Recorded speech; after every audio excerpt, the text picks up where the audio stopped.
All right, that moves us on to Ole Miss at Georgia. This game in Oxford, actually, with the Rebels.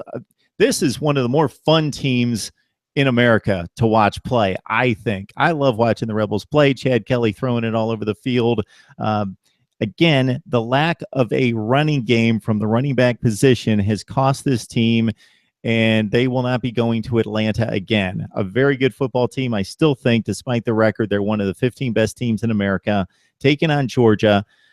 Mike, you were entirely right about Mizzou. You mentioned them off the top. I didn't give them much credit against Georgia, and they came within one play of knocking off the Bulldogs at home in Columbia, 28-27. Georgia completes the 4th and 10 play. Dave, your thoughts about the Rebels taking on the Bulldogs? Well, going back to Georgia, it definitely looks like they found their quarterback. It's the Jacob Eason era. There's no going back now. Why he's not as quite accurate as he needs to be. He looks like he has a knack for making some big plays. It took him, I think, like 55 passes to get to 300 yards. So, but look, threw 3 touchdown passes on the road against what we thought would be a pretty good Missouri defense. The defensive line did show up and play pretty well. To me, it's very possible Isaiah McKenzie is one of the best weapons in the SEC at the moment. I've found a stat about him. Of his 305 yards, 181 of them have come after a catch. Screen passes and all that. So it's of his total yards, 181 after the catch. So it's pretty amazing how Chaney has found a weapon there in McKenzie. I think we could tell inklings of that last year, but he has definitely come on that. With that, but I do worry about Georgia's offensive line against the Ole Miss defensive line.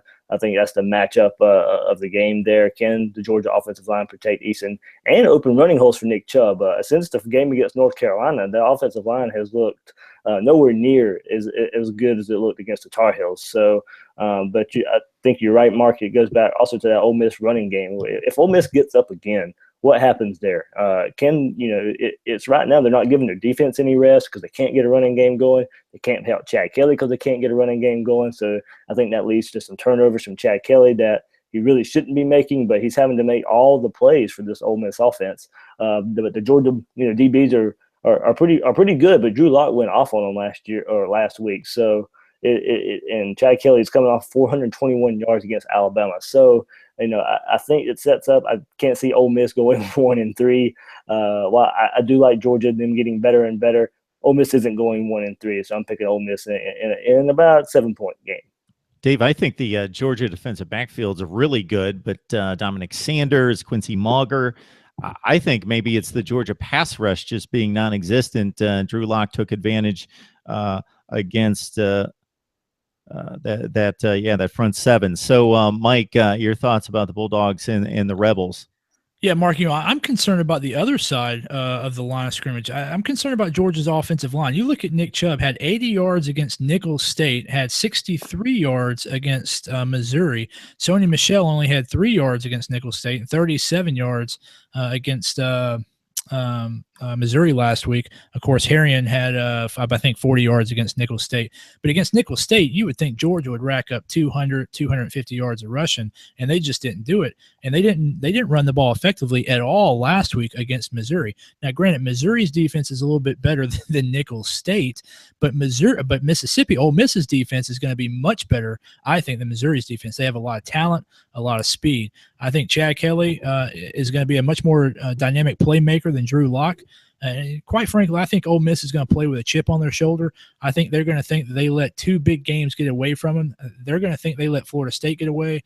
And I was really, going back to what I said earlier, I was really impressed with Ole Miss's resiliency in the fourth quarter against Alabama.